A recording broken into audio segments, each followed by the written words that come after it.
name, where you are joining from, and then we'll start in very shortly, in a few moments.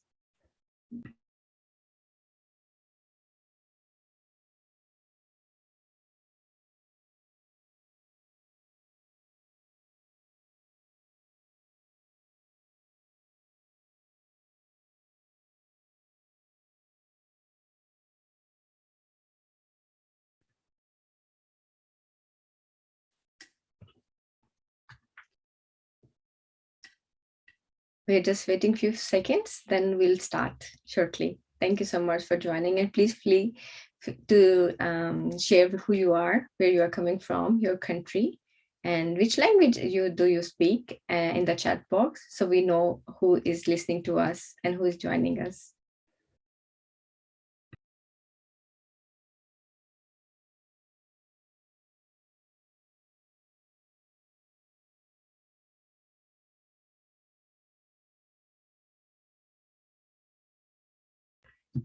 Okay, good afternoon, good morning, good evening. Thank you so much.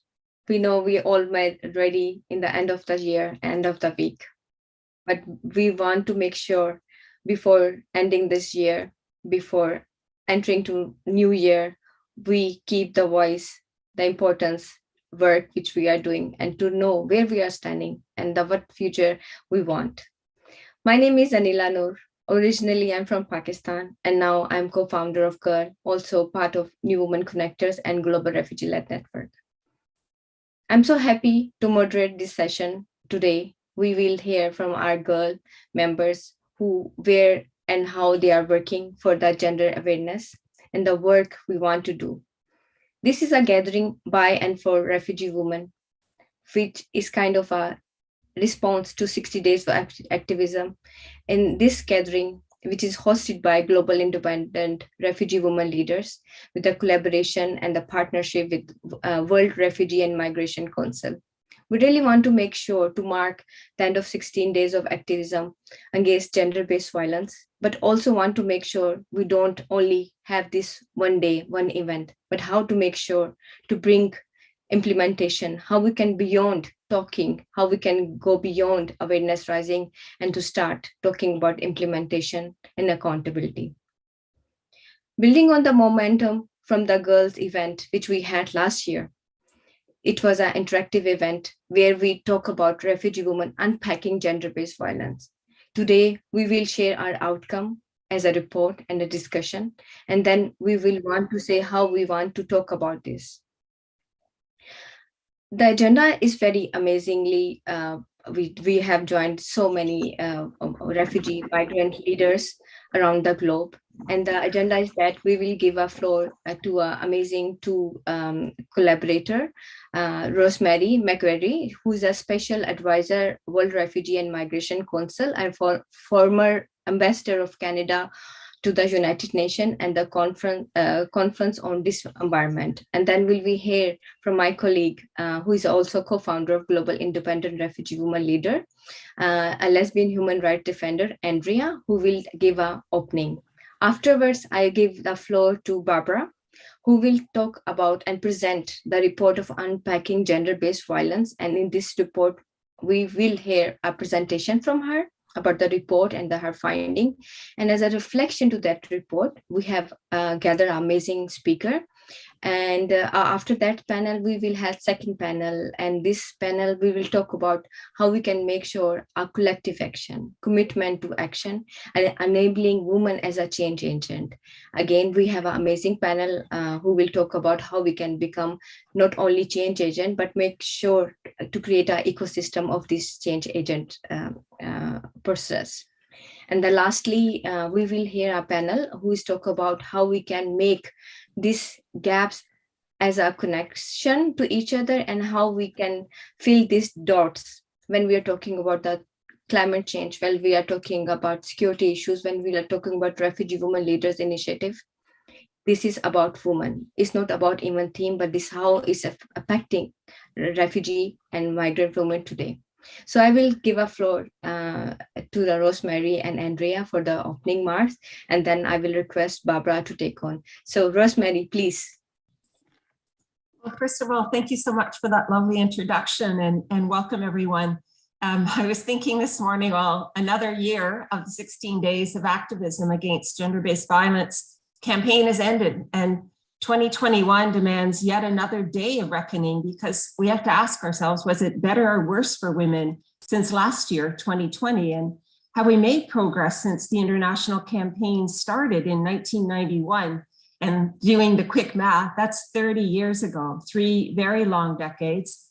And if we haven't been making progress, what needs to change everywhere? And today, the Global Independent Refugee Women Leaders Network with the World Refugee and Migration Council want to mark the end of the 2021 16 days of activism and continue to build on last year's work and report, because there is so much more to be done.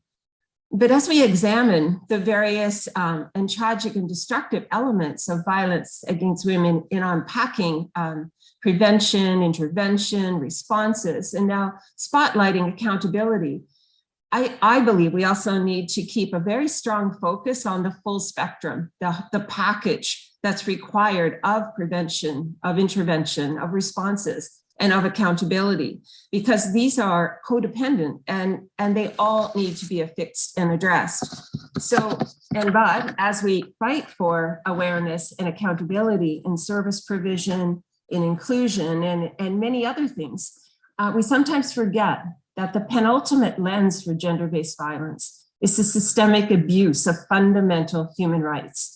And accountability puts the spotlight back on the human rights abuse of systemic violence against women in all settings, even those perceived to be those most safe, like our homes and workplaces.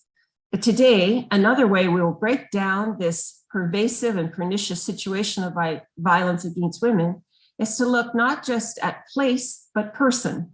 And today we want to light up those women forcibly displaced from these so-called safe places, women as refugees, as migrants, and others displaced from safe places to refugee camps and refugee centers, on migration pathways and journeys and routes, and in precarious situations in urban areas where lack of documents or lack of income or lack of support, lack of place makes their situation even more precarious and them much more vulnerable.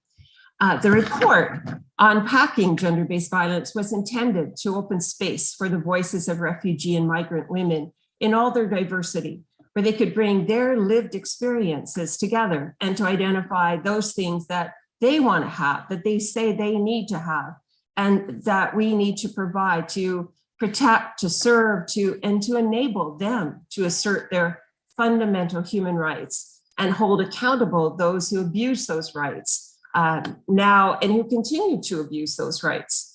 The World Refugee and Migration Council is very proud to call GIRWL its partner. And the women who lead it across the world are friends, because we've been at this. We joined together 2 years ago to light up these injustices impacting the displaced. And together, we need to continue to work very hard, but we also need to, my view, be quite unforgiving in the unfulfilled promises and commitments of authorities and the continuing impunity of perpetrators of violence. There are things we can fix, and there are attitudes and behaviors we can change.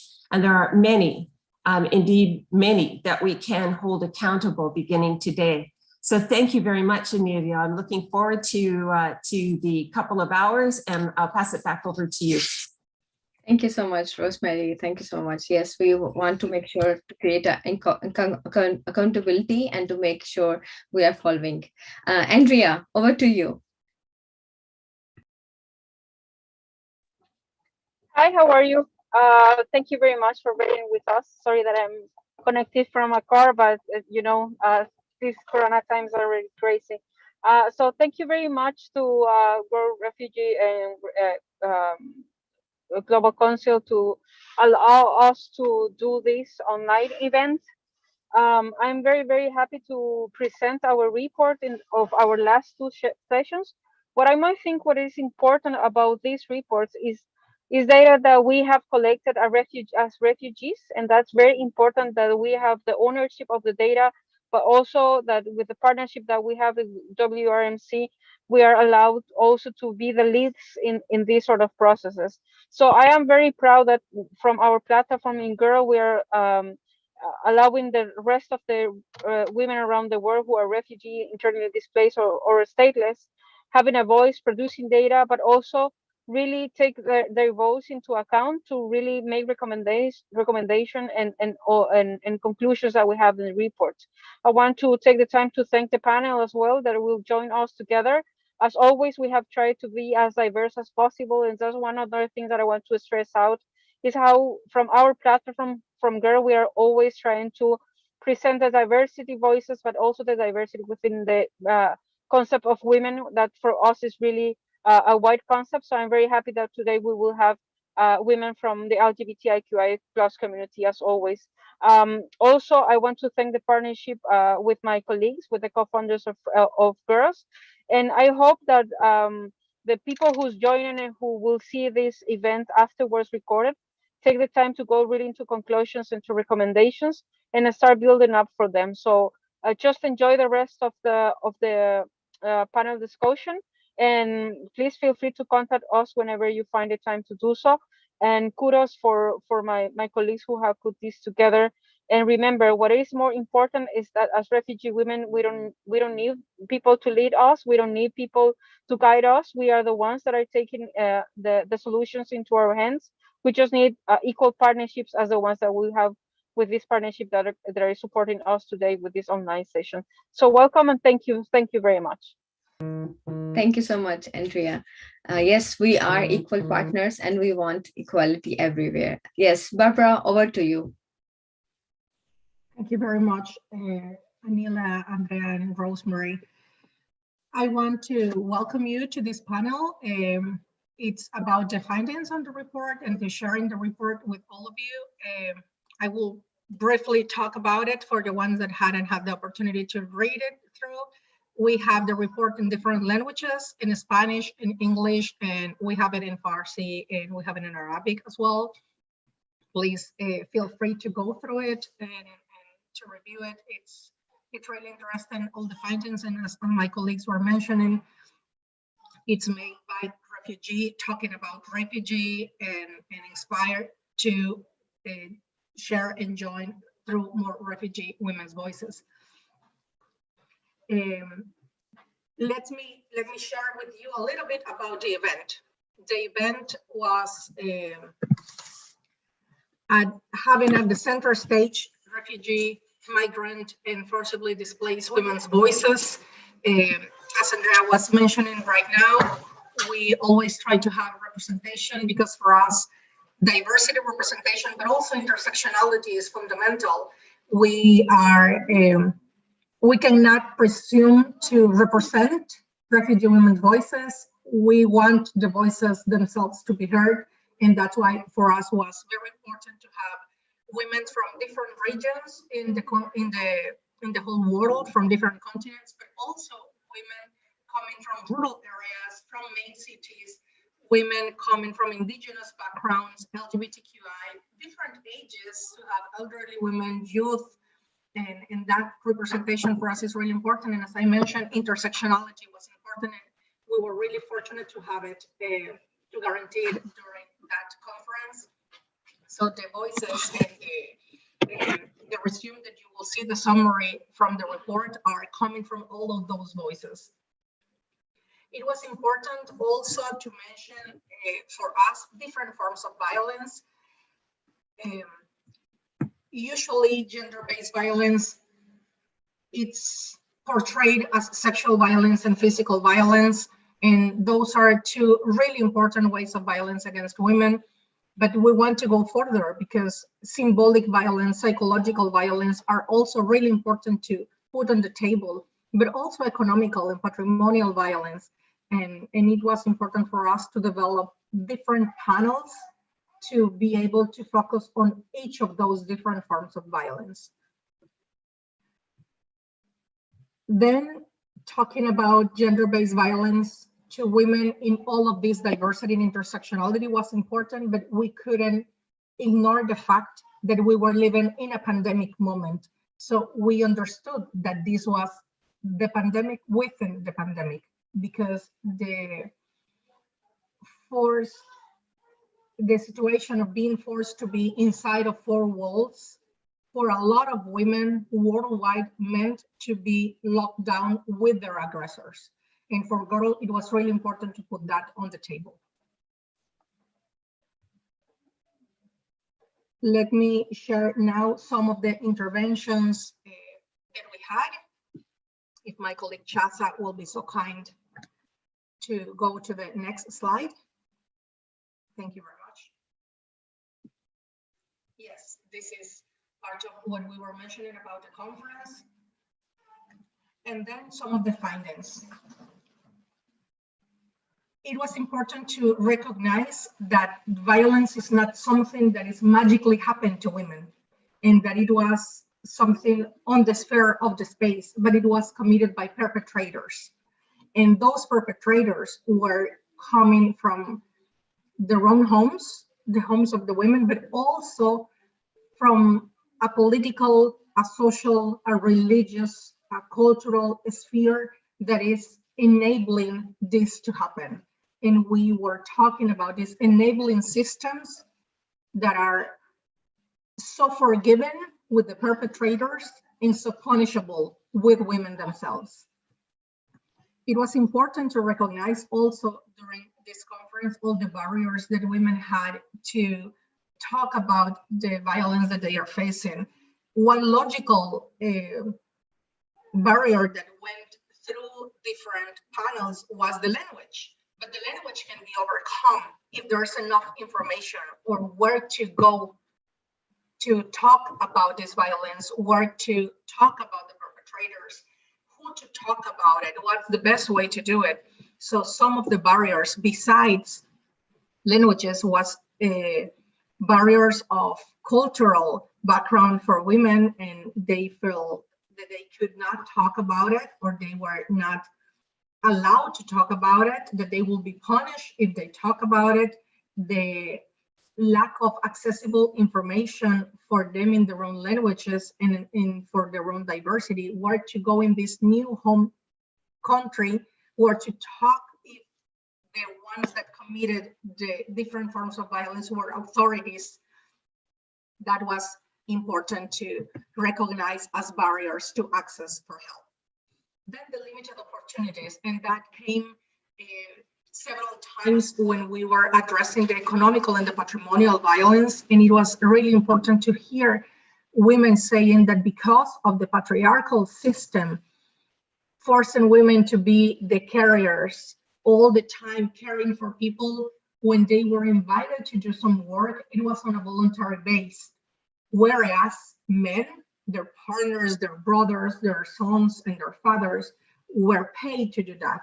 So that lack of opportunity was really important to recognize, because that was talking about the systems themselves, the refugee centers, the migrant centers, but also culturally, how important it is to recognize same payment for women and for men to do the same kind of jobs.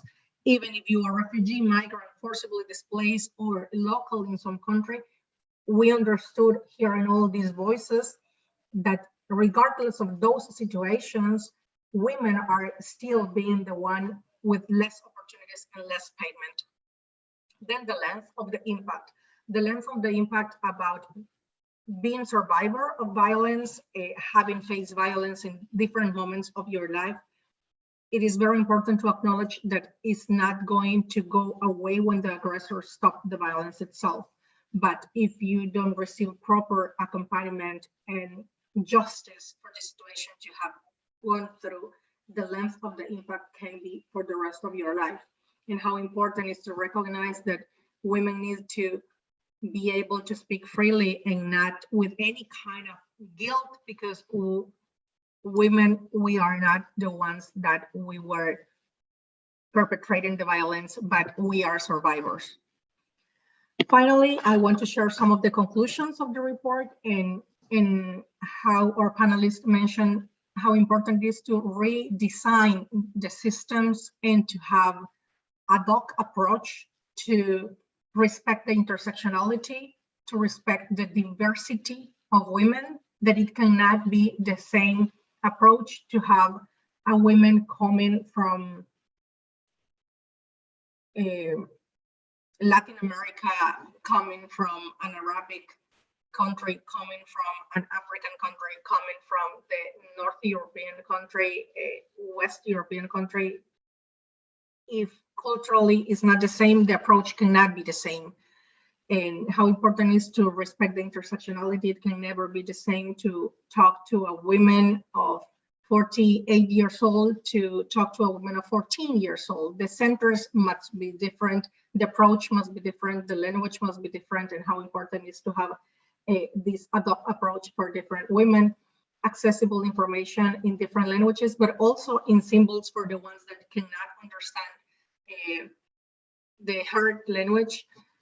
Having safe spaces, how important it is to know where you can access information, where can you access justice, and to know that you are going to be safe regardless of what you share about it.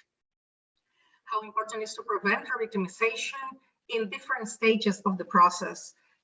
Many of our speakers talk about how women will be made feel guilty if they speak up about the violence that they were facing, or how they felt about it, and how important it is to prevent victimization in different stages of the process, not just by the first step, which usually is the centers or the police, but also social workers, also educational structures, and the different responsibles involved in the process must be held accountable and respectful of all the stories. Finally, that leads to accountability. We cannot talk about justice if accountability is not put on the table, and that was part of the recommendations also of our refugee voices that we heard last year. And I want to hear what our speakers can share about this right now, because for us, these voices are so powerful, and we know that we have a set of really valuable speakers now that can share with us. So I will want to give the floor to Linda right now. If we can have our panel over here. Thank you. Linda, thanks. Thank you, Barbara. Good morning, good evening, everyone. It's really a pleasure to join you from down under in Australia, where it's the middle of the night. So I hope I continue to make sense. It's been a long week of late night meetings, as most colleagues on this call know. Barbara and colleagues at GIRWL, it was an enormous pleasure to be invited to read and reflect on what really is a heartbreaking but powerful and insightful and genuinely, as you've just shown us, Barbara, action-oriented report.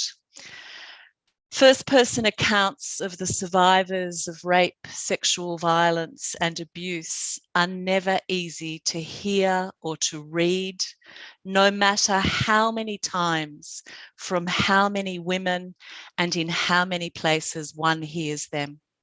This report was the same. It was impossible to read without feeling tears pricking the corners of my eyes, hands grasping my heart, and anger rising from the pit of my stomach. No other reaction is possible when reading the words of women like Lilith, who, reflecting on her asylum journey last year, said, "I still have nightmares, and my nightmares are mostly consisted of two things, rape and suicide bombings. And yet these are nightmares that I have never lived. The most that I can do is stand on the sidelines in solidarity and join, I hope, with Lilith and others in the struggle to ensure that one day these will be no woman's nightmares. For now, as you've shown us so ably in the report and conference you had last year, we need to continue as Rosemary said, even more than ever today, to hear those voices. And unless we hear the voices of refugee, migrant and displaced women, the survivors of violence and abuse, sadly, change is not going to occur. So I particularly wanted to acknowledge all of the women who spoke out so powerfully last year and the incredible work that all of you do in your communities. This is a particularly powerful report for so many reasons. It's challenging, but there's so much to like about it. It goes beyond the statistics and the numbers. It provides a human, powerful human face of so many diverse and powerful displaced migrant and refugee women. And for GIRWL, it has also demarcated a powerful refugee women-led space. And I think there's no turning back now on that, and that's brilliant. I think it's one that clearly met the objectives that you set for your conference last year. It brings reality to the experiences of gender-based violence and the many forms and complex challenges. I think many of us who work in this field, I'm a social worker by training, we talk the language of bottom-up approaches. We strive for those approaches, but I think so often we don't achieve them. So GIRWL, I think, is a brilliant model of a genuinely inclusive bottom-up approach. Inclusive, democratising, the approach that you took to the report, summaries, reports translated into the languages of many of the communities with whom you're working. These are really important lessons for all of us in our work. I think most importantly, as you said, Barbara, the report highlights the diversity of contexts in which women face violence. It challenges us to move beyond an understanding of violence just happening in the private space, just violence that happens in refugee communities, to point to the structural violence, to the perpetrators who are authorities, and the systemic violence that we are all complicit in, and we all have a responsibility to work to change. I think it powerfully explored many of the things that silence women. And importantly, I too love the ecosystem and the importance of identifying what are the protective factors, what are the strengths, what can we work with, and the importance then of engaging at a policy level, at a political level, with people in positions of power, recognising that economic independence is critical for women. So that need to work from the grassroots up to the higher policy level. So I guess in closing in my remarks, I'd like to again echo the words of Jane Fleming from last year, and I feel exactly the same way. GIRWL is taking the kind of approach that we need to see much more of in this sector.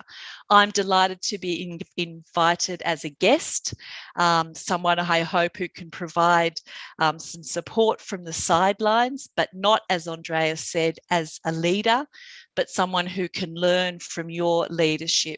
I think we have much to learn together. And I think in the context of COVID, we've seen many more challenges, but I think GIRWL gives us examples of some of the really positive progress we've seen in terms of recognising the knowledges, the strengths and the capacities of refugee and displaced women. And we need to say much, much more of this. So thank you very much. Thank you, Linda. Thank you for your view, for your words, and also thank you for sticking to the time, which is really important for a conference. And thanks for your view from the academia perspective, but also from your experience in your work. I want to give the floor now to Carla Avelar. She will be speaking in Spanish and will be joined with translation from our colleague Andrea Ayala. So thank you very much. Carla, from this human rights defender perspective, from being a refugee woman yourself, how do you feel the report? Does some of the experiences of the woman being shared there echo your experience of the one that you work with? Oh, Hola Carla, buenos días o buenas tardes. Queríamos escuchar, bienvenida, y queríamos escuchar desde tu perspectiva como defensora de derechos humanos, pero también desde tu experiencia como refugiada, cómo tomas las recomendaciones y las perspectivas que este reporte nos ha dado. Gracias. Carla, estás en silencio. Sí, por favor, puedes quitarle el mute. Te agradezco. Gracias. Oh, de la falta de experiencia, mi amor. No worries. She says she's unexperienced. Don't believe her. Ok, bueno, primero darles las gracias, ¿verdad?, por la invitación y la coordinación de este evento que me parece realmente fabuloso, ¿verdad? He leído el resumen que tuvieron la oportunidad de compartirme, ¿verdad? Realmente desde entrada yo puedo compartir con ustedes que me parece una herramienta genial, fabulosa, que permitirá a las mujeres poder reivindicarse sin importar su estatus migratorio, ¿verdad?, y exigir a los diferentes gobiernos receptores, ¿verdad?, obviamente pues sus derechos, ¿verdad? Y también será una herramienta que la podamos utilizar en los diferentes mecanismos de derechos humanos para hacer que la agenda política y la agenda de derechos humanos avance. Hay varios puntos importantes que me han llamado mi atención de este resumen, que me parece un resumen muy bien redactado. Te felicito, Bárbara, lo has hecho muy bien. Carla, perdón, antes de que nos des tu punto, voy a traducir la primera parte. Yeah, sorry, I just interrupt her just so I translate to you the first couple of sentences that Carla have shared with us. She said that first and foremost, thank you very much for the report, that she find this report a very, very useful tool, and it was genius, she said, and fabulous, because it will allow for all women, regardless their migration situation, to demand from the host communities, from host countries, their rights. And of course, she identifies it as a tool that we will be able to use in UN mechanisms so we can demand our rights in an international sphere. She has a couple of more points that we wish that she would need to share, and also she is congratulated specifically to Barbara for the way she put and designed the report that we have now access to. Thank you very much. Gracias, Carla, por esperar. Continúa. Gracias. Me parece que el documento en su contexto está muy bien resumido y las cuestiones fundamentales fueron presentadas de manera clara y concisa, permitiendo además que sea una herramienta fácil y comprensiva para las personas que no tenemos muchas capacidades didácticas como para poder entender documentos tan complejos. Me parece, por esa parte me parece muy bien, es un vocabulario bastante flexible para todo mundo. Además, creo que los paneles contaron con personas claves en todo este trabajo y personas expertas que tienen la expertise, pero que además también son personas refugiadas y que han vivido de cerca la realidad de lo difícil que es este proceso en cualquier parte del mundo. Quizás hecho en falta una mayor representación de América Latina. Las tres personas que participaron, si bien es cierto, pues tienen conocimientos, pues las tres son del Salvador. En este caso, a Nicole Santamaría, salvadoreña, Bárbara y Andrea, que son salvadoreñas. Me hubiese gustado ver una representación quizás de personas refugiadas de Latinoamérica, Sudamérica, Centroamérica y Norteamérica. Quizás para la próxima vez se podría considerar hacerlo un poquito más amplio, pero el trabajo que mis tres compañeras realizaron indiscutiblemente es un trabajo muy bien acertado. Gracias, Carla. So she said that she finds that the document in her context and overall is very well summarized. It is very sharp and also concise and precise. She identifies that this document as a tool that is able and accessible and comprehensible most of all for all people, and mostly for the ones that have not the opportunity to go to a school or have a scholarization or a formal education. She understands the vocabulary. She thinks that the vocabulary is completely understandable for mostly everyone or people who has not the opportunity to go to formal scholarization. Also, she reflects upon panels and that she finds that they were really representing by people that have are experts in the field, but that mostly, and what she finds most important is that the people that joined us in the previous panels, they were all refugees and with lived experiences.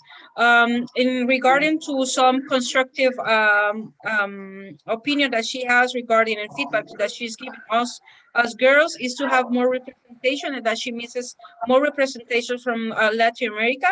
She marked that most of us are Salvadorian, and I will take that into account because I'm Salvadorian. Of course, that's our network, and that we miss some of Latin America representations from women from South America as well, and other countries from Central America. But overall, she finds a really nice job and a really nice tool to use. And as she said, what she stressed the most is the accessible language that were used during the whole report. Thank you. Claramente el documento recoge una realidad mundial, una problemática mundial que está afectando en su diversidad a todas las mujeres. Y me alegra que esto tenga lugar de manera colaborativa entre mujeres. Es lo que más puedo resaltar dentro de la investigación, ¿verdad? Es la colaboración entre mujeres, trabajar de mujeres para mujeres. Eso me parece exorbitantemente genial, pero más aún trabajar sin distinciones y sin etiquetas. Eso es, creo que es la base fundamental que va a fortalecer este grupo de trabajo, que va a fortalecer los esfuerzos de esta organización.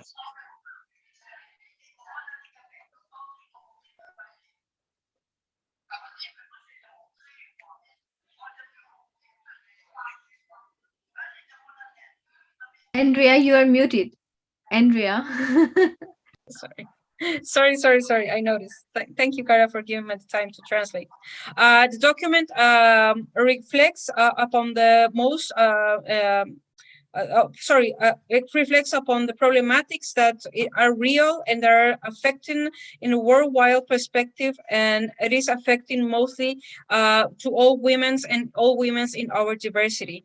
She also stands out the collaboration and the collaborative spirit between women, and that this job and work is done with women, by women, and in closely collaboration within women.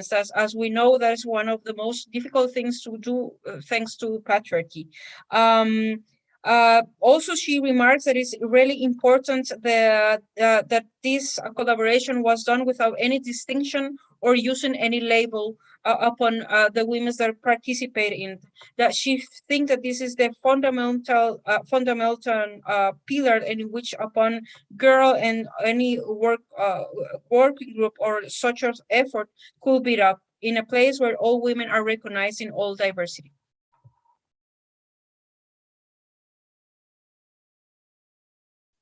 Estás muteada. Y te queda un minuto más y sí, pasamos a la siguiente. Okay. Gracias.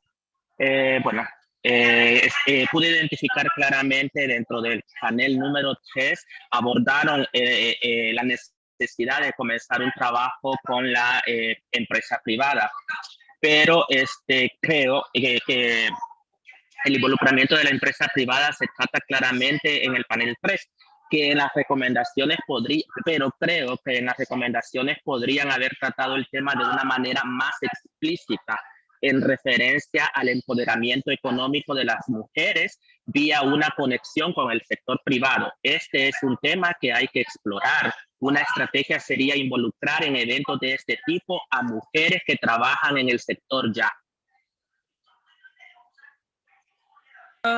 ¿Alguna otra palabra para despedirte? Y te termino de traducir. Gracias, y voy a tener que salir porque tengo que salir corriendo. Thank you very much, Carla. She says she needed to go out because she needs to run us, everyone. Thank you. Gracias, Carla, por acompañarnos. So to end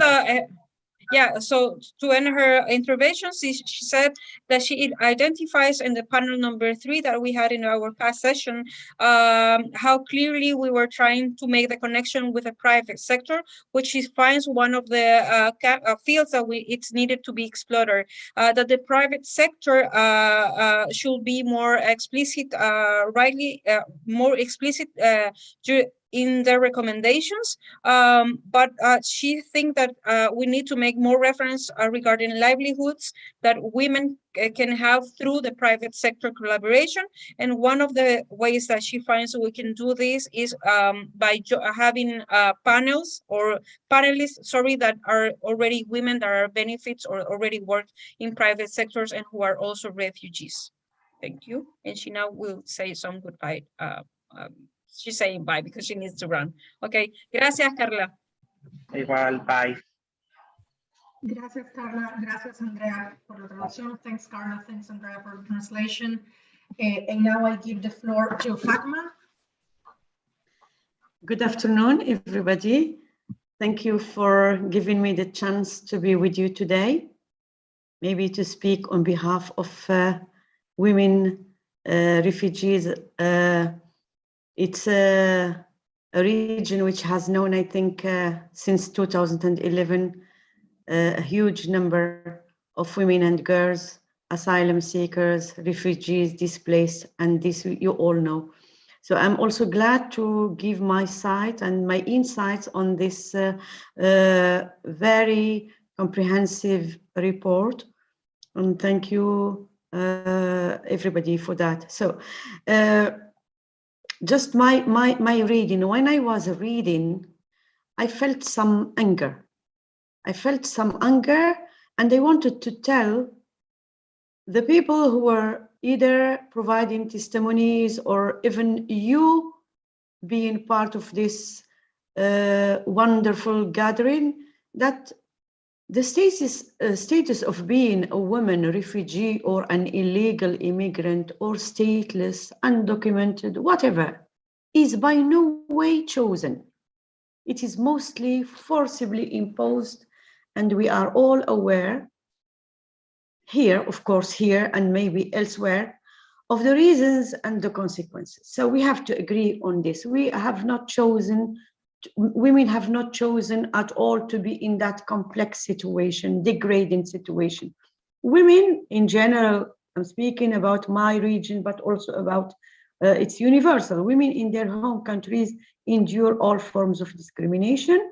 And this has been highlighted in the report, and violence since their early ages, just because they are women, let alone if they have chosen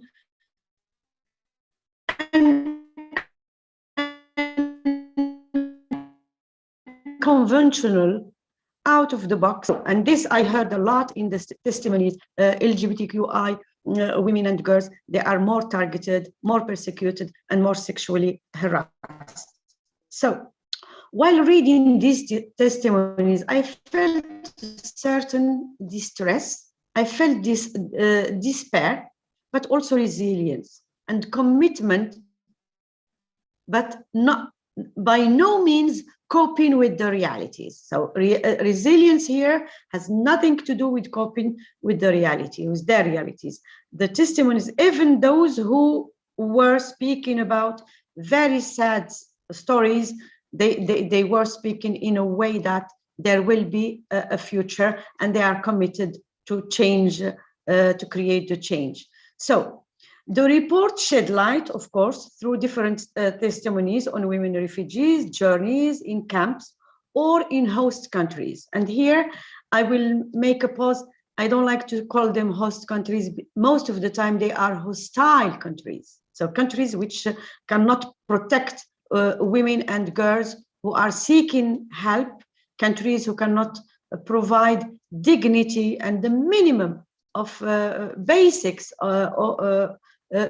needs for these women and girls. These are not called host countries. Unfortunately, we can call them hostile countries. So the report also brought into view how and when and why women and girls, refugees or asylum seekers are silent.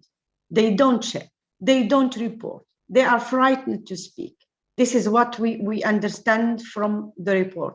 They actually, but the report also brought the fact that these women don't speak, don't report, because they face multiple facets of inhuman treatment from the state, either the origin, the state of origin, or the receiver. I mean, the host country. Why? Because they avoid, generally, dirty stories should not get to the media, should not get outside the premises, the camp, or whatever, or wherever these women are hijacked. So because of scandal, but also because of cuts of funding. And this is something we have all to be aware of. The stake is that of money. And this morning I was hearing how now the United Nations are considering giving back money to Syria, mainly regions where rebellions are, and how different components of are getting conflicts between them because of all the money it triggers, and because of the stakes and power, of course. So money is there. Money sometimes shapes the reality, shapes and imposes certain attitude to women, mainly to be silent. Girls are silent because of shame and stigma. They can be sold, forced to marry, but also forced to pregnancy to increase their allocations. Unfortunately, the report has not brought this dimension, this reality, and Sarah knows this, in the region, in MENA region. I don't know what happens in the other regions, but because of allocations, women, wives, they are forced to give birth and to be pregnant as many times as possible. I think they have the allocations can go to 8 children, which is really another facet of violence these women are facing in those camps. So my recommendation is, of course, supporting and reiterating ending the double standard ecosystems. And this, I was very happy that this report has brought this into view. I have always been, I don't know, I have a certain anger when I hear someone who is triggering war, who is selling arms, who is creating chaos, calling for the protection of women. So this double standard ecosystem should end. We need, each one should really choose their camp. Either you are preventing violence, chaos, arms, etc., or you are selling arms and making profit out of it. So my recommendation is also to consider the intersectionality perspective of the violence when addressing the problematic of women refugees, and this has been highlighted heavily in the report. Maybe, I don't know, my addition, maybe the humanitarian bodies, entities, workers, sometimes they are part of the problem. So we want them to be part of the solution, because we all heard about cases of sexual harassment from these people, humanitarian workers who are supposed to protect. So these people should be trained to deliver services to women. They should be trained on to understand their responsibilities and roles. Local community focal points and allies, because we all know that in host countries, humanitarian aid or workers are okay, yes, but we also need people from the community. So local community focal points and allies should be also trained, should be brought to help women disclose, because this is one of the things you have also highlighted: disclosure, problem of disclosure, and access, support, and justice. Women, they don't disclose because they know that they cannot access support, mainly legal support, and they cannot access justice. But at the end, maybe accountability and the responsibility of the perpetrators first, but also of the international community to prevent GBV, address warnings, risks, and prevent that conflicts and their impact on women and girls. I will end with reiterating ecosystem led by survivors. This I really liked, I appreciated, and solutions should be informed by the experiences and voices of women and girl survivors. Thank you very much. Thank you very much. Thank you, Fatima. I really appreciate every word that you all have said. I want to close this panel by thanking all of your participation, but also saying how inspirational it is to hear all the indignation that we all face, all the anger that we all feel, because it means that we are still really passionate about what we are doing, and that can lead to keep making things different, to change things from all of the different platforms that we are in. One more activistic, one more in the academia, others in the international systems. And that's really powerful, because if we all keep striving for it, if we all keep working together and we join forces to end GBV and to make accountable systems to change this ecosystem of permissivity, we can make things better for all refugee women, migrant women, forcibly displaced women and girls everywhere. Thank you very much. And now I give the floor to my colleague, Najiba, for the next panel. Good afternoon, everyone. Thank you very much, Barbara, and thank you very much to our fantastic speakers from the previous panel. It was excellent to hear such contributions being made by everyone. My name is Najiba, and it's my pleasure to be the moderator for this coming panel. We are having another great round of diverse and fantastic speakers for this panel. I hope that so far everyone has enjoyed and also has learned so much from the conversation that has been shared by our colleagues so far. So I'm going to, understanding that we are running out of time a little bit, I'm going to quickly introduce the participants for this panel.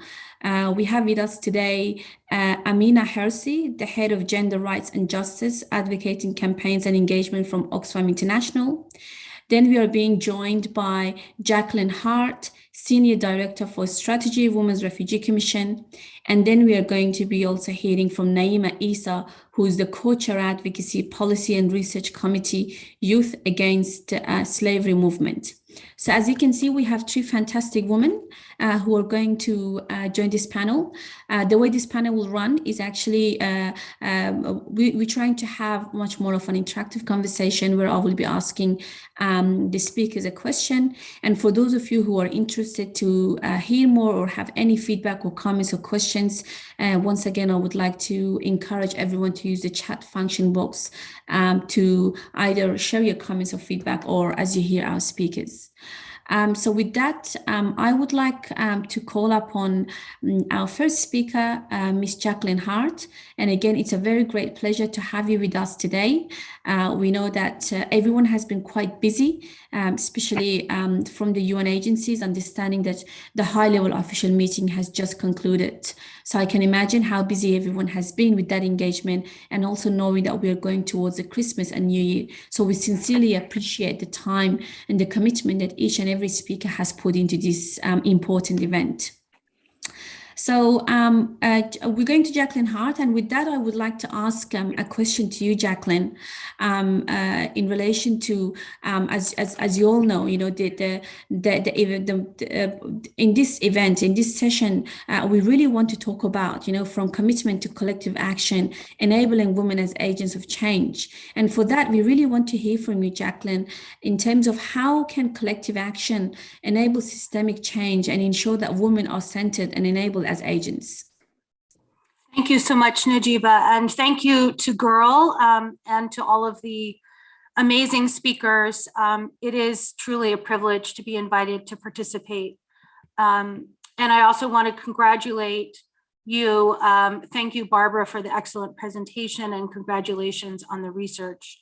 I share the anger, the despair, and the hope that propels us forward to do this work. And in answer to your question about collective action, I think, in fact, that the only thing that will create the systemic change we need is, in fact, collective action. We know that collective action joins the multiple levels of systemic change that is necessary if we actually want to accomplish all that all of our colleagues today on the call and in the report have identified. We know as well that different forms of violence that were made visible, especially very compellingly in the report, the economic dimensions of exclusion and violence, the ways in which cultural and socioeconomic context and different identities and different forms of cultural context shape the experience of women in all of their diversity. And we know that the expertise and perspective of forcibly displaced women, and I really appreciated this point that our colleague just made about that the forcibly aspect of displacement is really important to center in the conversation, as you have done in your research. I also want to really highlight a comment that was made earlier in our conversation today, which is that forcibly displaced women, as is evident in this report and in the GIRWL Network's work, that knowledge, the knowledge that shapes our global discourse, our policy and our programs and our allocation of funding must be owned by displaced women themselves. And I think that is a significant and important thing to highlight about the importance of this report and others like it. We know that global discourse around humanitarian aid, around how forcibly displaced women are constructed in the discourse, shapes funding allocation, shapes policies and programs. And we know, therefore, that we can't allow the global north to dominate this discourse. And this kind of knowledge that is created, generated, and used, such as in events today, is critical to that systemic change. And this is a great example of collective action. I also want to call attention to when we talk about the importance of national and transnational feminist movements and how critical they are to the kinds of change that we seek and that we see are being called for and recommended in this dialogue today, as well as in the important report that Barbara shared. There has recently been some really amazing evidence by Laurel Weldon and colleagues from case studies around the world that looks at the evidence of national and transnational feminist movements on opening spaces of democracy, on economic empowerment, and on shifting attitudes towards violence against women, as well as the political frameworks and policies that we need to hold accountable and change in order to shift the context for humanitarian assistance and for the funding allocations that were importantly highlighted just before we began our section here. I want to quote Bell Hooks, who we sadly just lost, but whose work lives on. Quote, "We have to restore feminism as a political movement. The challenge to patriarchy is political and is not a lifestyle or identity." And I see this conversation and the work of GIRWL as being part of this political, transnational, and national movement towards this work. For those of us who sit in a global north, who sit in global north-based INGOs, I would ask us all how we can do our part to hold our own institutions and systems and spheres of influence accountable, to shift our work to be absolutely fully in support of the leadership, expertise, and agency of women, refugee, and other forcibly displaced women leaders and networks, and that we can therefore use our resources to support the leadership that holds accountable the humanitarian system itself, which is often, as we know, itself the perpetrator of much of the violence, in addition to ensuring that we cease to take up the space and the power, and that we make room for, in every way, including through policies, including through funding, and including through who speaks for whom, to step back and to make space and center those transnational and national movements of forcibly displaced women to be rightfully at the center of the work. Thank you again for including me in this really critical conversation and this work. Thank you. Thank you very much, Jacqueline. And we couldn't agree more with you on your presentation. And I think the agency, the acknowledgement and the recognition, of women as agents of change in this conversation is very important. And, funding and investment and resourcing, to support and facilitate women to become even better agents of change is very, very much important. So with that, I would like to come to you, Naima. Ask you around the question of accountability. What could accountability mechanisms for perpetrators and enabling system look like? Naima, down to you. Thank you very much, Najiba. I hope you can hear me clearly. Kindly let me know. Thank you. So thank you. First of all, I'm honored and humbled to be on a panel with these great and amazing women. I respect and salute you all for the work that you do. So back to my question, what could accountability mechanisms for perpetrators and enabling mechanisms look like? First things first, I think what's enabling gender-based violence is, looking back, is the laws in our countries that are trying to combat GBV. I will talk on behalf of Africa and Uganda specifically. If you look at our penal code, it does not really cover all the crimes that are related to violence. You'll find that they're basically like rape and defilement that is covered. So other types of crimes in relation to mental health, mental unrest, stress, and oppression is not covered at all. Even assault per se is not covered, and it's not taken as a priority, crime to be looked at. So we need to advocate and ensure that our laws are amended or revamped so that they cater for the needs now, the current needs that women need to be, talked about. Failure to do that, then the perpetrators will always find a leeway, not to be accountable for their actions. And then the second thing, I think what we need to do is prioritize prosecuting violence crimes and increase access to recovery services. If we look at COVID-19 and all that came along with COVID-19, we realize that the work that women activists and human rights activists have done in relation to gender-based violence, we moved 10 steps back from what we did. We saw a rise in violence against women, and cases that were reported. For example, in Uganda alone, there were over 20,000 cases reported.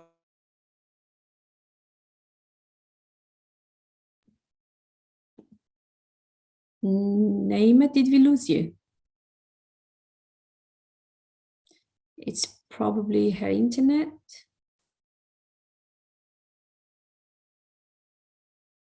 Naima, do we still have you with us, or maybe I'll give it a few more seconds, and if not, then I can go to the next speaker. I don't see Naima joining us yet. Okay, what we might just do, just to make sure that we don't lose time, is come to you, Naima, Amina. Sorry, your names are quite similar to each other. So we'll come to you, Amina, and hopefully once Naima joins us back, we'll get her to respond to the question again. So again, Amina Harisi, thank you so much for being with us today. My question to you is really about, how can we actually move from recommendation to implementation? How can we bring an action to what we are recommending? How can we make stakeholders to become more accountable and responsible and to, act on their words? To you, Amina. Thank you, Najeeba and GIRWL, for creating the space. It is such a pleasure to be here, but also to learn from all of you. It's really insightful, the report that Barbara just shared and the findings. I want to start with what Barbara said and really, reflect on that a bit. Where you say gender-based violence is a pandemic within a pandemic. I would like to add on to that statement. That it has been for years, but it's an ignored pandemic. The realities is that the numbers are huge, and as Linda also reflected, it's not just about the numbers. These are real people being affected each and every single day of our lives. But gender-based violence is not a result of a force of nature. We don't have to accept it. It's an extreme expression of harmful social norms and power imbalances built into dominant patriarchal structures and society across the world.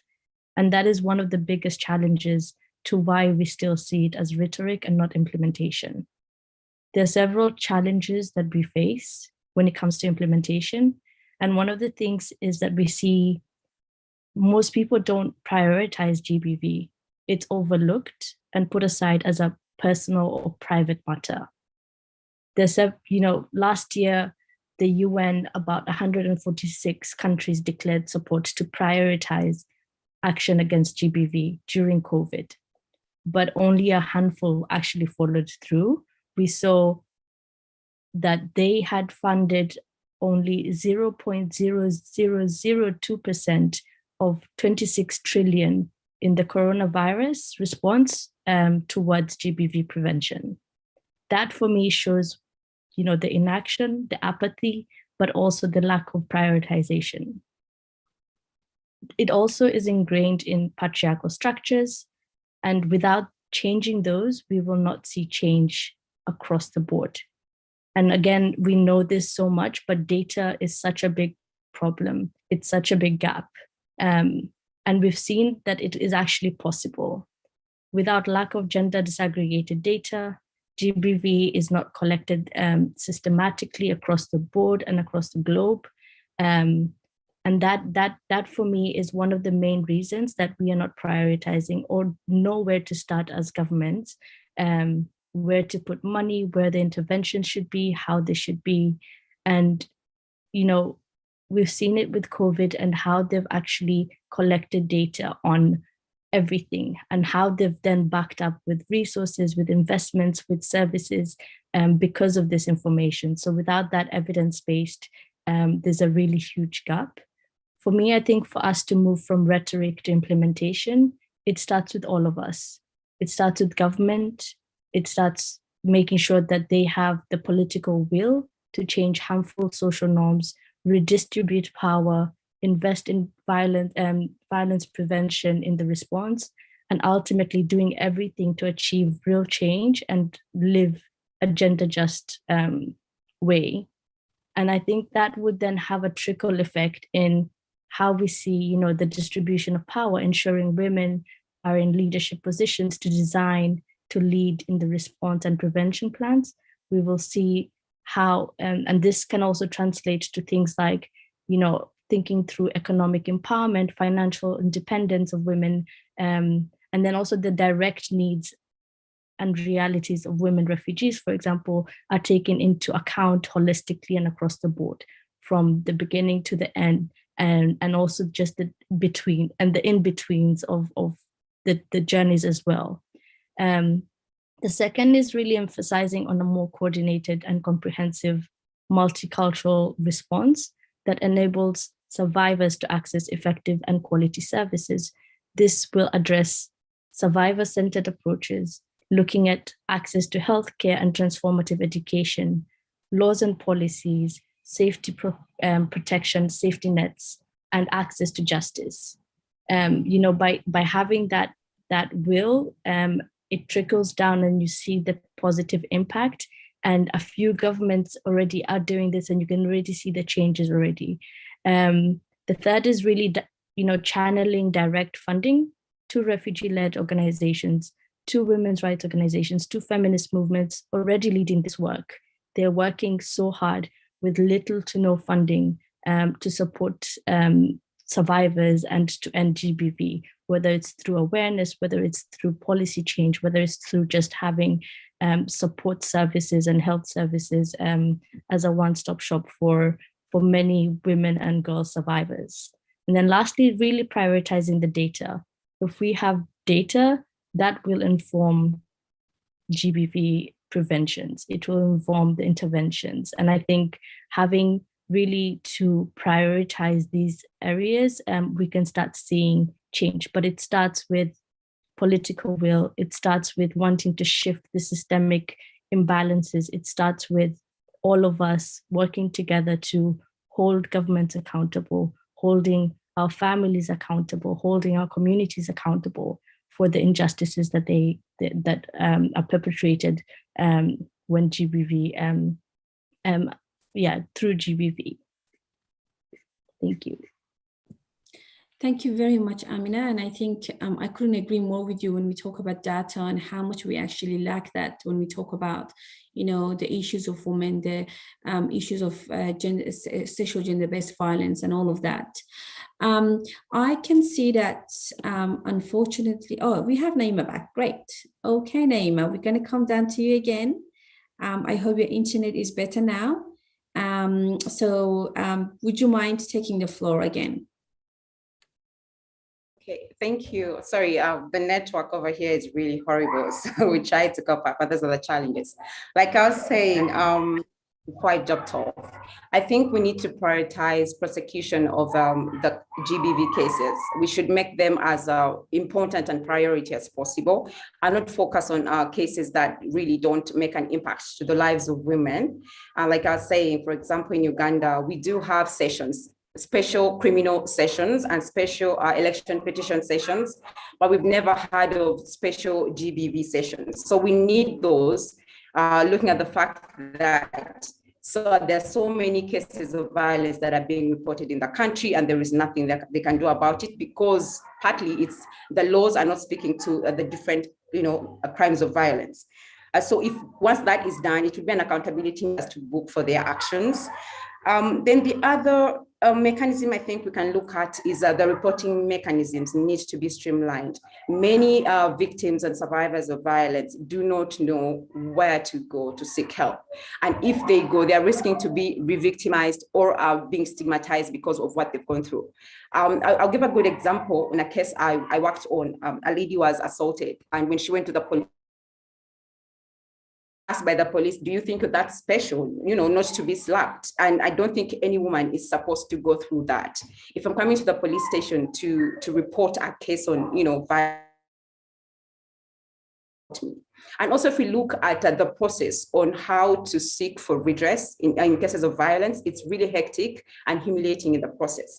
You find that according to the laws that I think would reflect in Africa, East African region and Uganda per se, you're supposed to first go to the police, whether you're raped, defiled, the first stop center is the police, so that they then refer you to a national, surgeon to do a medical assessment and report the veracity of the case. So that whole process, you're not supposed to clean yourself, you're not supposed to seek medical help. As you're raped and defiled, you have to go to the police. Then they keep tossing you around. Such is humiliating to women. After going through that case, that you've been raped, you've been defiled, you've been assaulted, and then you need to go in that state, go to the police, then you're tossed around to the hospital. I don't think that is really enough. During the process, perpetrators get an upper hand of finding ways of humiliating you or using the situation to abuse the situation that you let go of that case. So once the reporting mechanisms are put in place that are proper, and a good example would be having like a one-stop center reporting multi-sectoral mechanism or system that would help women seek redress for the violences they've gone through. Like a stop center where you find a legal officer, a health officer, a police officer to attend to you in cases of violence for women. This would be, would respect our dignity as women more.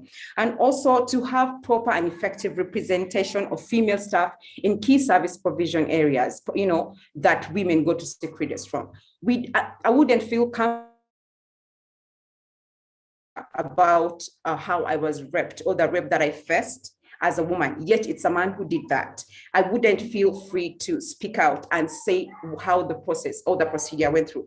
But if I talk to a woman, she would be empathetic and feel the pain that I'm feeling. So I would trust the woman more. Same goes to the police officer. If I'm going to a police officer to report the case, I would be more free to speak to, a female than a male. So we need to have women in key positions on these services that women go to seek redress. Also, the other thing would be, as fellow women, we are actually the gatekeepers of patriarchy. So if we need an effective, mechanism that would combat violence, is to stop stigmatization and be each other's keeper. Most times you find that with our division and stigmatization and, division as women, that's how perpetrators use that division and confusion to take over control over us women. If we have women protecting men, then there is no way we are going to make them accountable, for the actions they have done. If fellow women are taking lead in stigmatizing fellow women because they faced violence. So we need to do better as women and see that this does not come. If it's a woman going through some situation, we should be there to support them and help them in order to seek justice. Then I'll also speak in relation to the courts, the judicial systems in violence or cases that are in relation to violence. Why am I saying this? Mostly when women go and report cases, they fear to be shamed, humiliated, and disrespected in public because court documents become public documents. And when these documents become public, there is no way you can control who sees or what says what in relation to that case. And this loophole creates upper hand to the perpetrators and the other party that's, the defense in case they go to court, to manipulate the situation and use media to stigmatize you, humiliate you, and make you fail to go to courts and give, your testimony as a witness or a victim of violence. I think it's because of this that we've seen not so many cases of violence becoming successful because of the situation. There's no confidentiality for the cases and the reports and the records that go to court. Also, individually or from a communal level, I think we need to ensure that there's gender equitable distribution for family resources in the families that we live in. We should stop to protect the male child and start blaming the girl child. A male child is free to do this because they're entitled to do that, but a girl child must be restricted not to do certain things. That already creates imbalance, and that already is violating the girl child. So if we don't have mechanisms put in place for families to ensure that there is equitable, distribution of resources in the family for the girl child. If it's about empowering, let's empower both the girl and the boy child. Let's not choose on who to empower and who not to empower. And also to avail basic survival needs for your family, especially the girl child. We need to pay attention to the girl child because she's susceptible to violence more than the boy child. So if you avail basic survival needs for the girl child, she will not be forced to expose herself to violence cases because she's satisfied back home. Yes, I have much to say, but in interest of time, I beg to stop here so that we can continue the conversation. Thank you very much for the opportunity.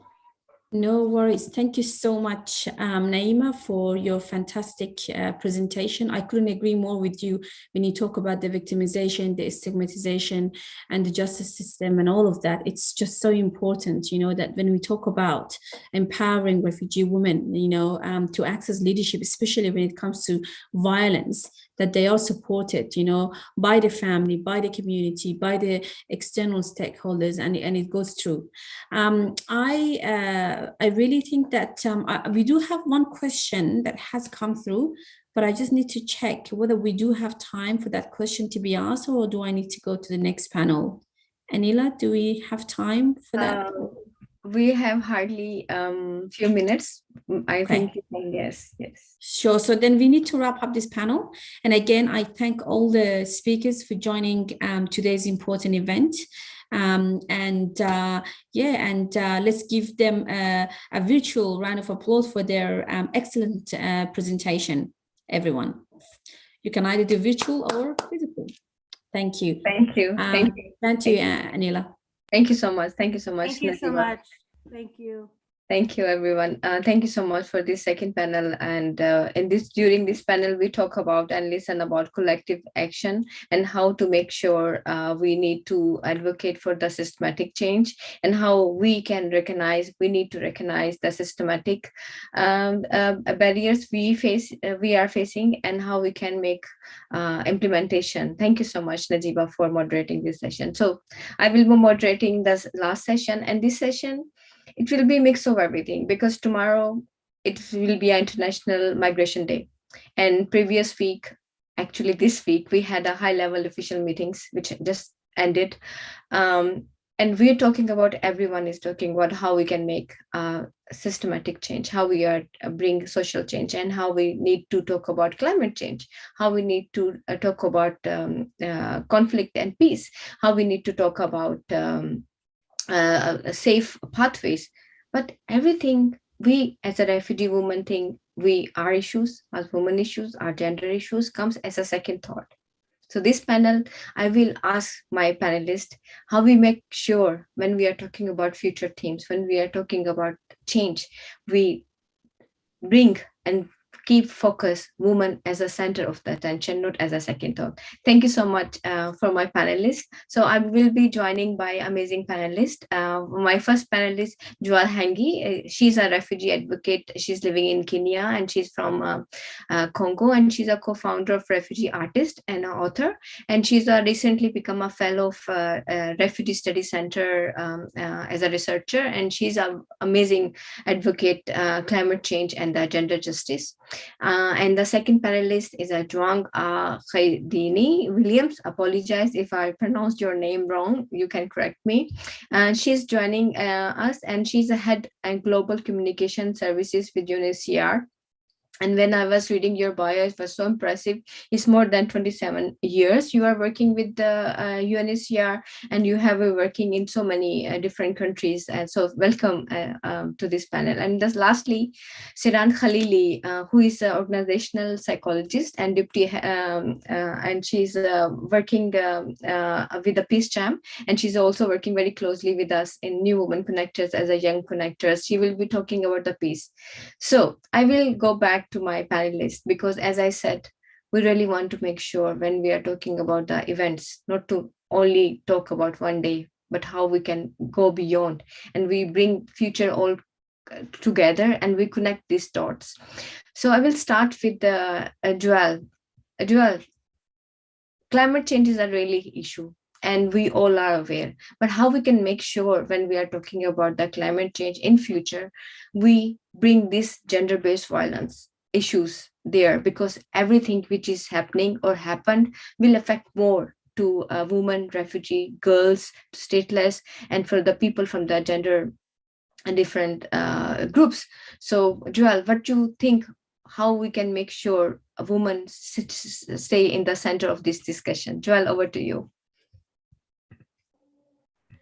Thank you so much, Anila, and thank you for giving me this opportunity to be part of this conversation, which I really don't take for granted, because whenever I'm given an opportunity to talk, I just don't take it for myself, I also see the crowd that is behind me, you know, the refugee community and displaced people. And, you know, championing for energy, access to energy, it's not just because we want, you know, having just access to a decent life as everyone, you know, when it comes to displacement context, but I'm also looking at the aspect, you know, the context that refugees are forced to live in, and the kind of, you know, violations and stress and discrimination that women are facing in displacement settings and refugee camps most of the time. And spending more than, you know, 8 years in a refugee camp, I've seen a lot as a young researcher, as someone who's really passionate on promoting, you know, giving women access and equal chance to education, chance to, you know, other things that they need in order to, you know, to drive and develop themselves. I've seen like refugee women not having that voice, not being involved so many times when it comes to research, when it comes to, you know, giving out or sharing the experience, because most of the time they're left behind. They're not seen like equal partners. They're not seen like equal people when it comes to, you know, proposing what can work for them. And I myself, as a woman, I felt like it's really important to also give women that voice when it comes to, you know, having access to electricity, having access to energy, because refugees most of the time, especially women in displacement, they're the one paying high, let me say, costs, or, you know, when it comes to refugees having access to energy, because women are forced to go around and collecting firewood, make sure the family is good. And unfortunately, they're the one exposing themselves or being exposed to major violation, or, you know, things that can happen while trying to respond to their needs and the needs of their family. And I felt like it's really important to amplify that their voices. It's really important to give women and refugees a space in order to express themselves when it comes to having access to energy or clean energy in displacement. And for me, I think one thing that can help refugees or women or addressing the gender in displacement in the context of access or climate change and access to energy is to giving more women a platform. Because one thing that women are lacking from my experience is having that safe platform where they can express themselves without feeling guilty, without feeling like they don't have to share what they're facing, only because they're told that you have to be strong, only because they're told, you know, that's a woman, that's normal. You know, when you suffer, when you have been facing challenges or discrimination, or you have been raped, you have to keep quiet, because that's being a woman, that's being strong and mature. So I felt like women, what they're not having, especially in displaced settings, in camp areas, is a safe platform where they can express themselves, where they can also hear from other people. Because for a woman to open up to someone else, it need a lot of trust, and the trust can just come when they feel they are safe, and they can also hear from other people. And also connecting women from different areas, it's really important, because the issue that refugees are facing, especially women, is that they don't have any exposure because of the limitation of having access to internet, which you can't be accessed when you don't have access to electricity. So the fact that they don't know what is happening beyond what they can see and what they can hear, I think it's really a challenge for women. And being not being exposed to other reality around the globe is also something that women are facing in displacement context. And I was thinking, having that platform, if we can come up, let me say, with a podcast, a series, for example, that's just an example, and women can hear from other people. Let us not take like language as a big barrier that women are facing because they can't hear or they can't express themselves. We can just be flexible on interpreting, going like in the deep, font of refugee camps, and hear from those women who are facing challenges, and how they can also hear, solutions, and also being helped by other women. And one of the things that I know it's really a main tool or a good way to help women who have gone through a lot, especially gender-based violence, is open up. Once they're not able even to talk and exchange with other people, it's something that is killing them from inside. And it's something that doesn't just limits on themselves, but also it goes up to another generation. So it's just a cycle that can't be broke if women can't open up, can't take that opportunity or being given the opportunity to discuss those matters that people feel like it's really sensitive and you can't really talk about. And the only thing they can be involved, or I think they can get that exposure and connection, is through having access to energy that can enable them to have access to a radio, have access to a TV, and hearing other kind of things that can help them and connect them with other women and other people that can support them along the way. So that's one thing that I think can be helpful. And I'm so happy and I'm so looking forward to hearing from other panelists as well what they think can really address this issue, and happy to collaborate on that in order to address the issue of gender violence when it comes to climate change and access to energy. Thank you. Thank you, Joel. Thank you so much for your insights and your experience. It's really amazing. I will go back to Joan. High-level official meeting just ended. And we really want to make sure how we can reconnect, because this pandemic create and magnify the challenges refugee, especially women, they are facing. So how you feel after, how we can make sure to follow up, and after this official meeting and this talk taking in an international domain, how we make sure to focus on the need to increase financial and political support for the advancing gender equality for refugee women initiative, but also how we make sure implementation of this commitment which just happened. So I just want to hear from your insight, your reflection, and how we can make sure to connect these all dots. Thank you so much, Anila, and nice to see you, Joel. We've seen each other before in other form. I think, first of all, as you mentioned, the high-level officials meeting, it was our first follow-up meeting after the Global Refugee Forum. And the Global Refugee Forum was quite unique in that we really were focusing not only on the challenges, but also on solutions. And what we've seen in the past few years, and what we've tried to really encourage more and more, is refugee-centered and refugee-led solutions. And when I say refugees, I mean all forcibly displaced and stateless, asylum seekers, migrants, but I'll use the word refugee just to simplify for the time being. I think that as it is, it's quite a challenging landscape. So as you noted, I started working in the humanitarian sector in 1994 during the Bosnian conflict. And I can genuinely say that this year I have been working in a landscape where we have more active emergencies today than at any time in the past. And obviously 70% of the people who are forcibly displaced are women and children.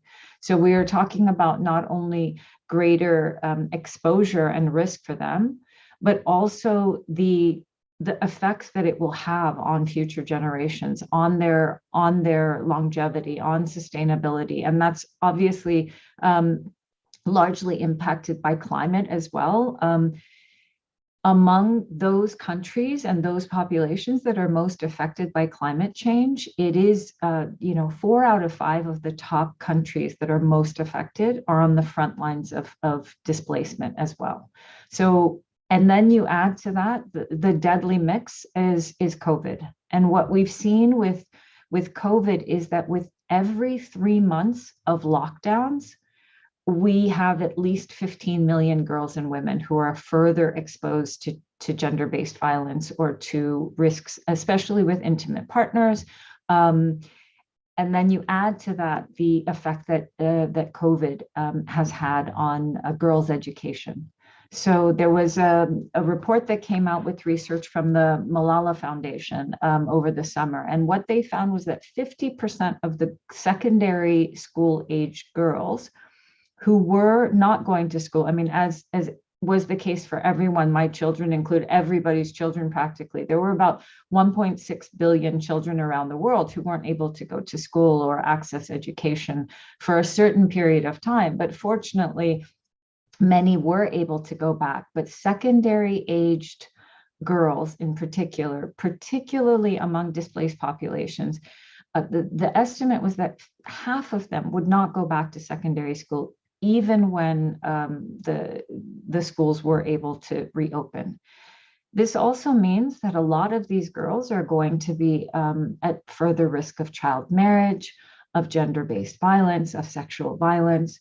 And I think the other added element that we have to look at this is that the type of crises that we're seeing in the humanitarian sector, I must say that the level of just the perverseness, the way that rape is used more and more as a weapon of war.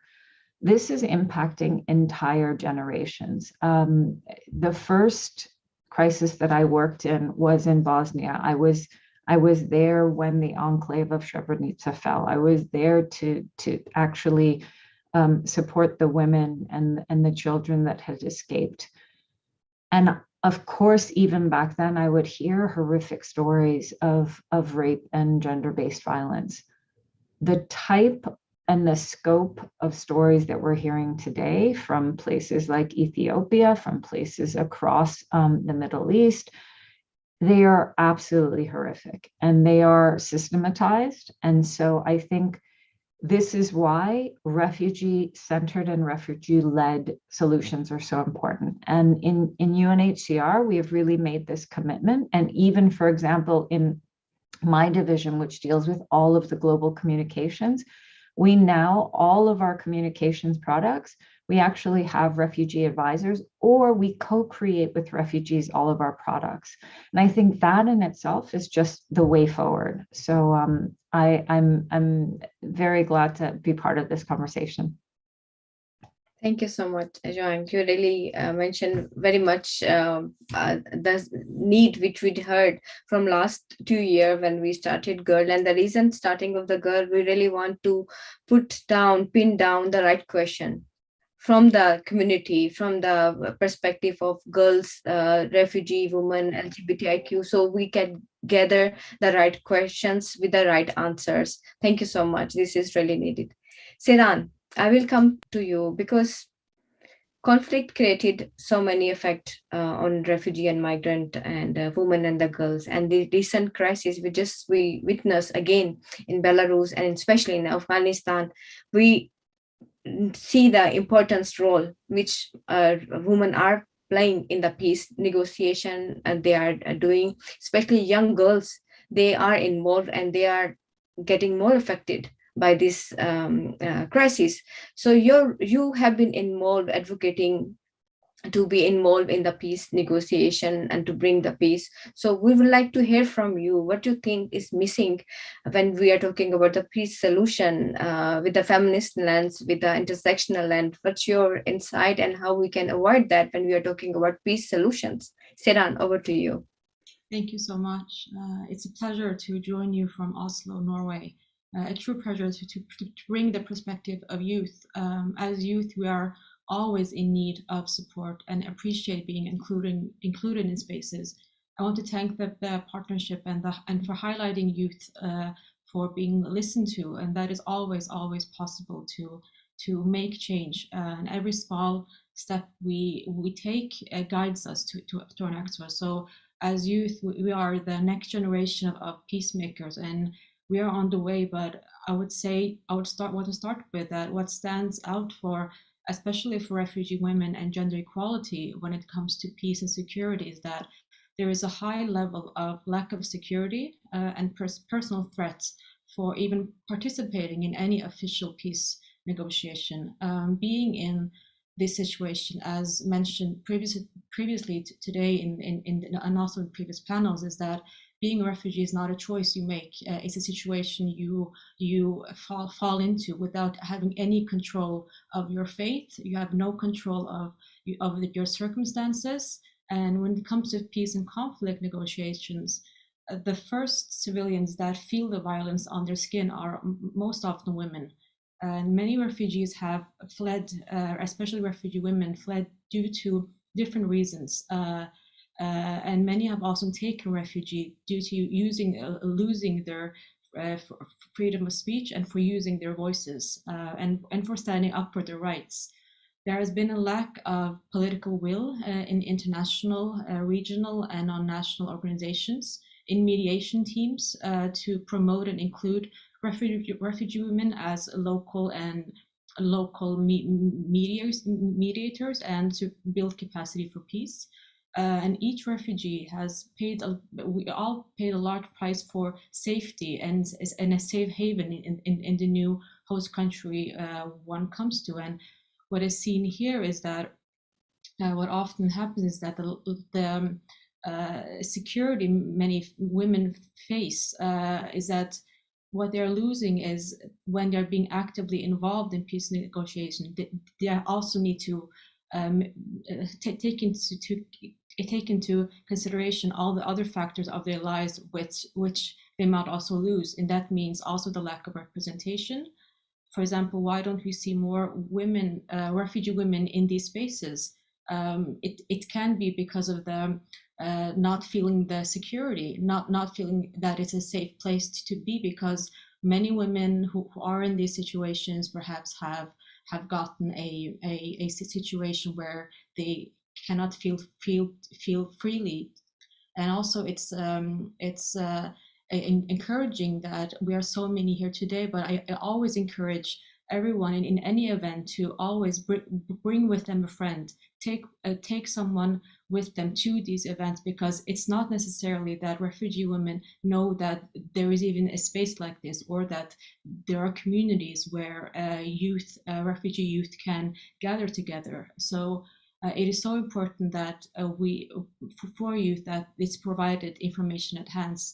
The price to speak up for youth, and especially in peace negotiation processes, that it's often the main barrier is the lack of security and the personal threats. Refugee women, they lose a lot in this fight, but we know that there is no other choice. Does it feel worth it to use our voice? Well, I can speak up for myself that I would perhaps have a much more comfortable life if I kept shut and I didn't speak up. I had fewer discussions, I had fewer situations.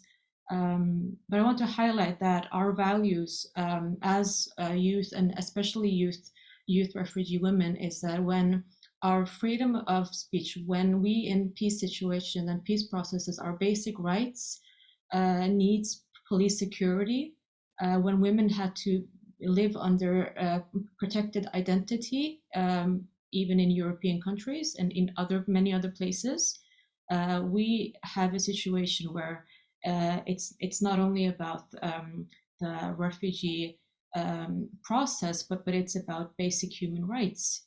And peace is so important when it comes to, especially for refugee women and gender, because we are in a face of a grim fate. We're losing everything in name of social control, suppression. And I want to quote the author, Albert Camus, that if we don't describe the problem precisely, it only becomes bigger. So we have to call out the situation for what it actually is. We have to name it correctly, and that is that we go under many different labels.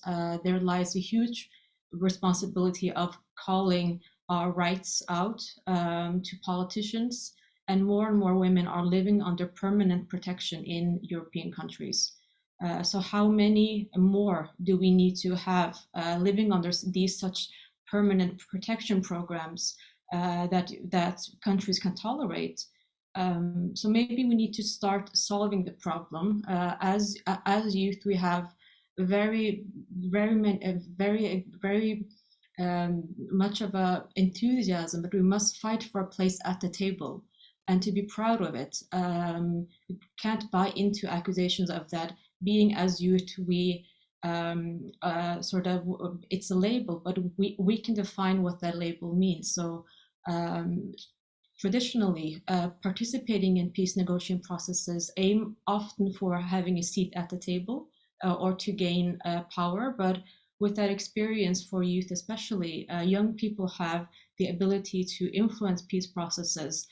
Is that it doesn't correlate with the proximity of the negotiation table, but often their agency and leadership make them very critical players who enhance the legitimacy and durability of peace agreements. So from my role as a youth engaged in peace development, when young people engage and are interconnected with all these layers of negotiation, either it's inside, around, or outside of the room, they have a lot of positive influence in the development of agreements if they are simply provided a seat at the table.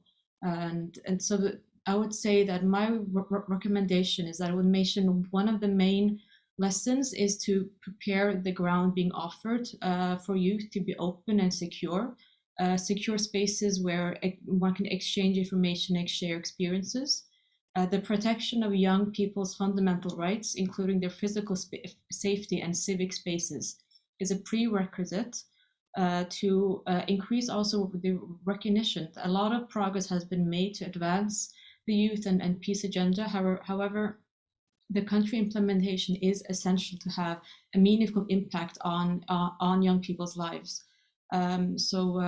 There is a need to have a long-term plan to be connected to a strategy, and that has a transformational framework.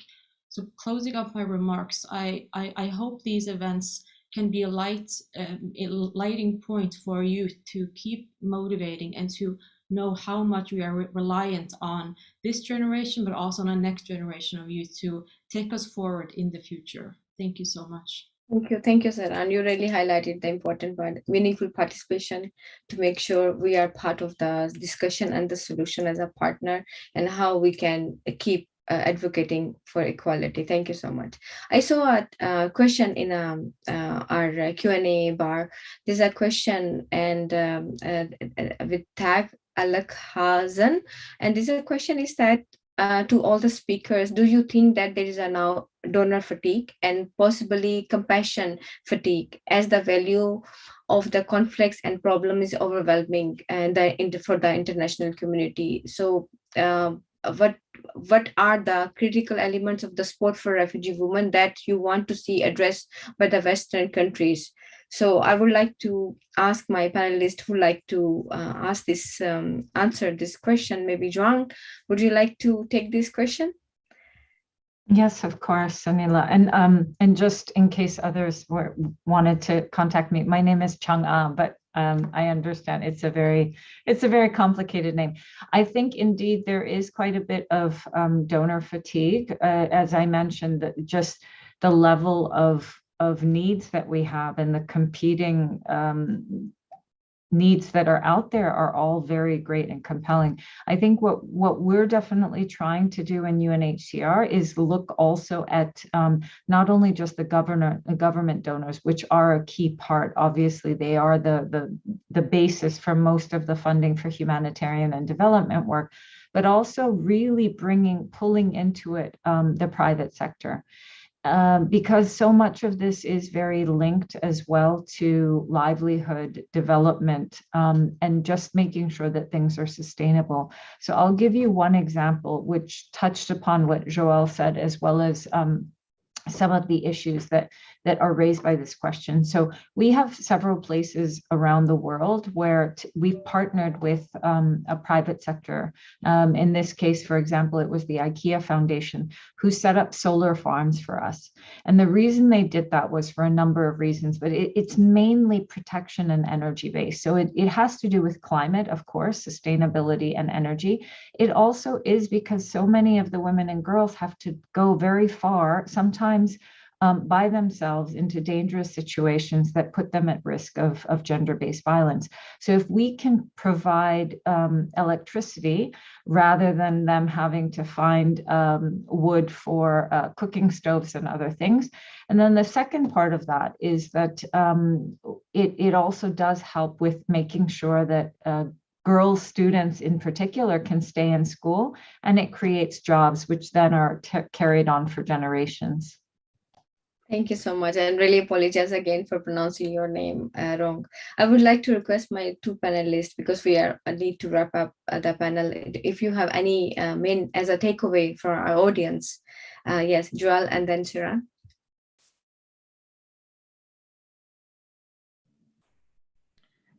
Thank you so much, all, and I can say it's a pleasure for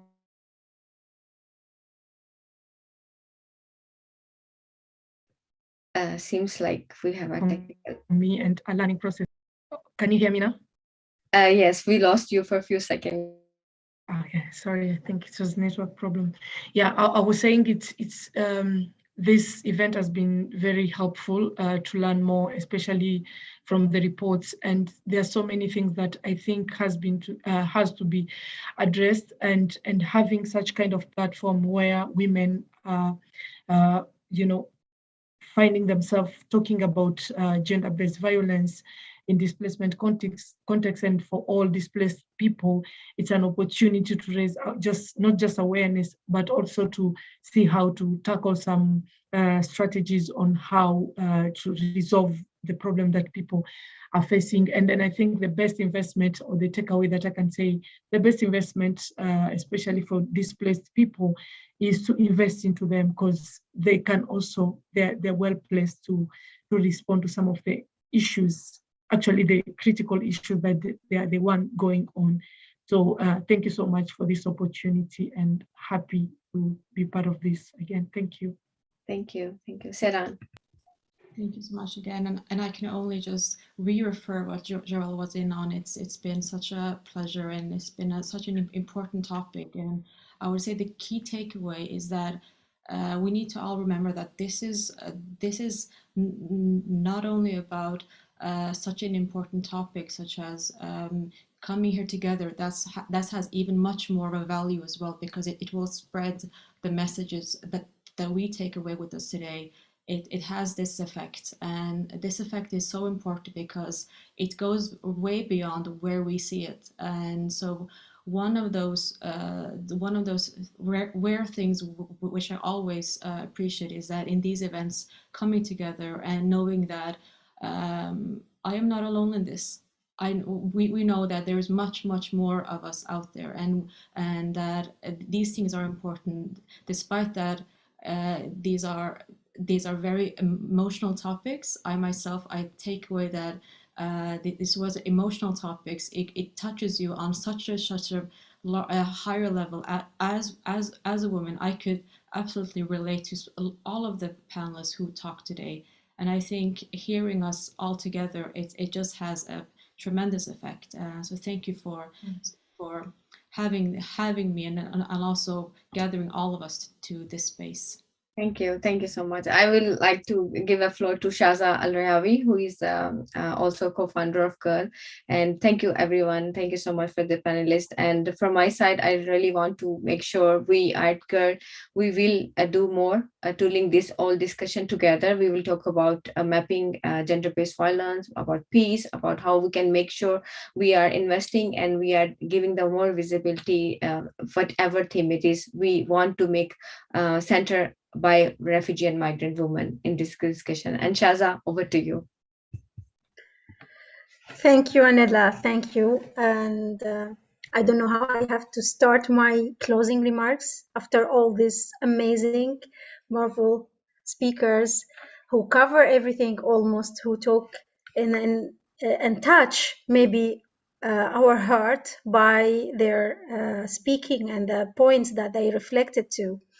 Actually, we as a GIRWL, a refugee woman, we are trying as much as we can to push the energy of women who is feeling like silence is the solution. They are trying to hide instead of raising what they have facing. Actually, we are trying as much as we can to give them the space where they can talk, where they can do some kind of changing the narrative around their problems. The stigma that were mentioned earlier by some speakers, the women sometimes standing against women, the kind of problems that we already faced just because we are women are really need to be stopped. We are here not to raise awareness anymore, actually. We are here to call for actions, implementations. We are tired calling and raising awareness many times, many years so far. It's too much. I think it's time to stand up and say, no, this is what should be done. This is what we should do. And this is our recommendation, and pushing if we can and everywhere, even in single movements, it will be really afterwards happening like a big, if we can, reflection. As the water drops, it's really drinking the stones. So what I would like to say in this regards, actually, we are really happy. We are really feeling amazed by all these people who are attending our event today. But it's not only here, it's the just start. It's not one day, it's not 16 days of activism again, it's whole day. And here I call everyone to see how we can all together, refugee women and even people who are already women, because as we know that the refugee, being refugee, stateless, being a girl, being disabled, being elderly, it's more heaven, it's extra burden on the women that already have problems. So I'm calling here that we need to first acknowledge that we are strong enough and we can do it. We have the ability to move, to change, and this is the time. This is first. Second, I would like to say that enough stopping our perpetrators to give them the floor to harass us or to insult us or whatever. I think it's a time to stand up and talk. No stigma, no shameful. If I was raped, to go and say I was raped. I need support. This is the cultural stuff. It's stopping us. This how the patriarchic system, if we can say, stopping women from raising the voices. Like, no, it's a shame, it's a stigma, you cannot do it. This is what we need to change. And during this pandemic also, which has added more and more burden on women and girls and all other groups who is really in need to be domestically abused, it's a time, I think, to stand up and go. What we need to do is to have a plans, have recommendations, specific recommendation, like ensuring women are in the decision-making tables, ensuring the system, the health system, have women, have people from different gender, different diversity. We need to have women in every and each level of the policy making. Then we can change, then we can do the move, and we can go forward. Ending the gender violence is our shared responsibility, and all we have role to play in this regards. I'm looking forward actually to see all of you, not only today but also for next, to have efforts together, partnership to stop the escalating violence and to recover and rebuild from the critical time that we already, as a refugee, as a displacement, as forced displaced people, statelessness, are having on our shoulder. Thank you and wish you all Merry Christmas, Happy New Year. And for one who is not celebrating this, I wish you all the good time and enjoying your last year here nowadays with your beloved ones. Thank you. Thank you. Thank you, everyone. Thank Bye. you. Thank you, everyone. Bye-bye. Thank you.